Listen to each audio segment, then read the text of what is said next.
प्यारे बच्चों नमस्कार। आज की ऑनलाइन क्लास में आपका स्वागत है। प्यारे बच्चों, हम कर रहे थे कक्षा 8 विषय विज्ञान नई उड़ान वर्कबुक हल। तो आज हम पाठ 6 लेकर के आए हैं, जंतुओं में जनन। तो जो बच्चे चैनल को देख रहे हैं या जिन बच्चों ने अभी तक चैनल को सब्सक्राइब नहीं किया वह सब्सक्राइब कर लें, लाइक कर दें, अपने साथियों को शेयर कर दें। कार्यपत्र के अंदर क्या है देखो,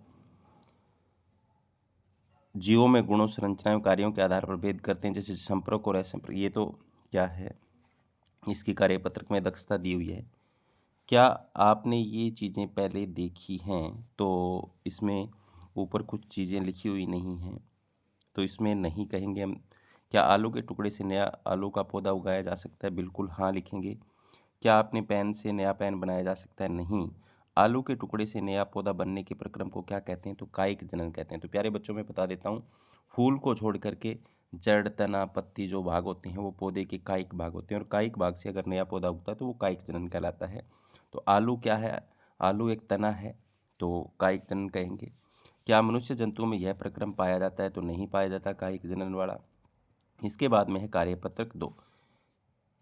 दिए गए चित्र का नामांकन कीजिए। तो यहाँ पर मैंने इसका सही तरीके से नामांकन किया हुआ है, तो आप इस चित्र को देख करके नामांकन अपनी वर्कबुक के अंदर कर लेंगे। पुष्प के नर जनन भाग व मादा जनन भाग को पहचानिए। तो प्यारे बच्चों, मैं आपको इसमें बता देता हूँ टिक करके।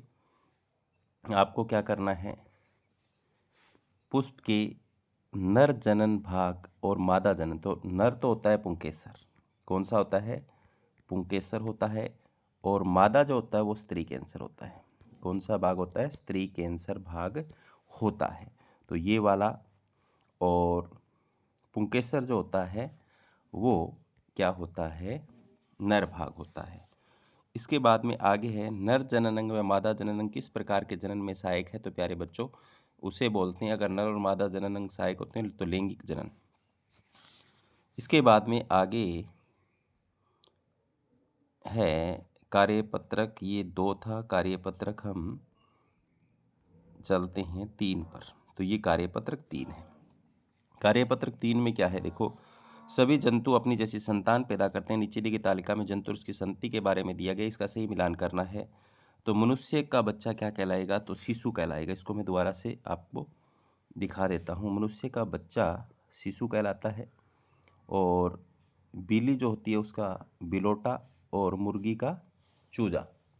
इसके बाद में गाय का बच्चड़ लिखा हुआ बछड़ा आना चाहिए। कुत्ते का बच्चा पिल्ला, और मेंढक का बच्चा यहाँ पर टेडपोल लिखना चाहिए था, पिल्ला लिख रखा है।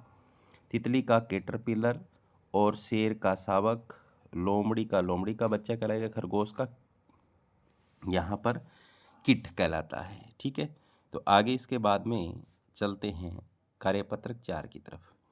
कार्यपत्रक 4 में नीचे रेशम की कीट के जीवन चक्र को दर्शाया गया, उन अवस्थाओं के नाम आपको लिखने। तो यहाँ पर सबसे पहले कीट क्या, वयस्क तितली अंडे देती है, अंडे से लार्वा निकलता है, कोकून, और फिर वयस्क तितली बन जाती है। इसके बाद में आगे है कार्यपत्रक जो है, इसी में चल रहे हैं।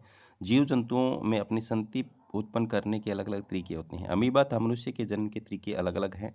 तो यहाँ पर अमीबा जो है वो क्या करता है, बीच में से पतला होना शुरू हो जाता है, उसका केंद्रक 2 भागों में बट जाता है और बीच में से टूट जाता है। तो यहाँ पर अमीबा के अंदर द्विखंडन विधि दिखाई गई है। आगे है, क्या अमीबा में जनन के लिए माता व पिता दोनों का होना आवश्यक है? तो नहीं। जिस जनन में नर या मादा अंग एक की आवश्यकता होती है इसे क्या कहते हैं? तो अलैंगिक जनन कहलाएगा वो। इसके बाद में कार्यपत्रक 5 है। कार्यपत्रक 5 में वह जंतु जो सीधे शिशु को जन्म देते हैं जरायुज कहलाते हैं। जैसे मनुष्य, जो जंतु शिशु को जन्म देते हैं जरायुज कहते हैं। वह जंतु जो अंडे देते हैं अंडपरजक कहलाते हैं, जैसे मुर्गी। नीचे दिए गए जीव जंतुओं को जरायुज व अंडपरजक के आधार पर छांट कर लिखें। तो गाय, कुत्ते, छिपकली, तितली, कछुआ, बतख, मगरमच्छ, भैंस, बकरी, सांप, मेंढक, तोता, मछली, भेड़, भालू, शेर, बंदर लिखा हुआ है। तो यहाँ पर मैंने छांट कर लिख दिया। गाय, कुत्ता, भैंस, बिल्ली, बकरी, भेड़, भालू, शेर, बंदर, इनके आपके बच्चे देखे होंगे, तो ये जरायुज हैं। छिपकली का अंडा देखा होगा, तितली अंडे देती है, कछुआ अंडे देता है, बतख अंडे, मगरमच्छ, सांप, मेंढक, तोता, मछली, ये सब अंडे देते हैं, तो ये अंडपरजक हैं। तो इसके बाद में आगे अध्याय 7 है, वो अगली वीडियो में हम हल करेंगे।